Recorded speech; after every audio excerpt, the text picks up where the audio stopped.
తమిళనాడులో త్రిభాషా విధానంపై అటు కేంద్రం మరియు ఇటు డిఎన్కే ప్రభుత్వం మధ్య ఒక వివాదం నడుస్తుంది.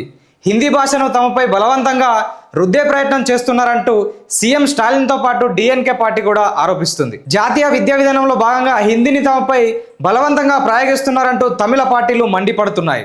తాజాగా హిందీ భాషపై నటుడు, రాజకీయ నాయకుడు విజయ్ చేసినటువంటి వ్యాఖ్యలపై తమిళనాడు అన్నమలై విమర్శలు గుర్పించారు. హిందీ భాష విషయంలో విజయ్ ద్వంద్వ ప్రమాణాలు పాటిస్తున్నారంటూ అన్నమలై ఆరోపించారు.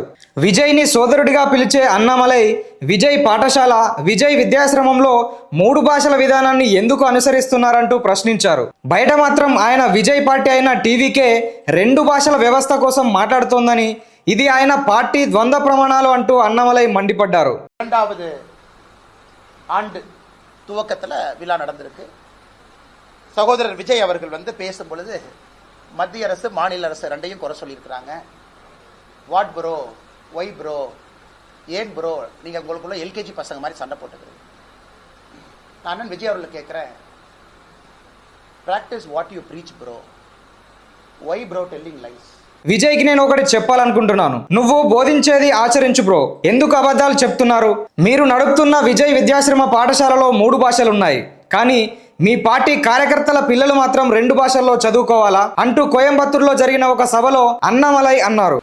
సహోదరర్ విజయ్ அவர்களுக்கு நான் சொல்றேன், உங்க குழந்தைக்கு 3 மொழி, நீங்க நடத்துகின்ற விஜய் வித்யாசிரம் பள்ளியில 3 மொழி, ஆனா தமிழக வெற்றி கழகத்தினுடைய தொண்டர்கள் குழந்தைங்களுக்கு 2 மொழி. What bro, practice what you preach bro.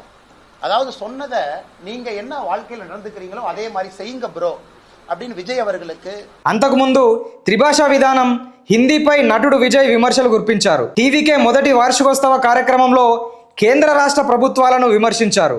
ఈ అంశంపై విభేదిస్తున్నట్టు నటిస్తూనే ప్రజలను తప్పుదారి పట్టిస్తున్నారంటూ మండిపడ్డారు. జాతీయ విద్యా విధానంపై కేంద్రం వైఖరిని విమర్శిస్తూ ఆయన రాజకీయ పోరాటాన్ని చిన్నపిల్లల గొడవతో పోల్చారు. బీజేపీ, డిఎన్కేలు సోషల్ మీడియాలో హ్యాష్ ట్యాగ్స్తో ఆడుకుంటున్నారని ఆరోపించారు.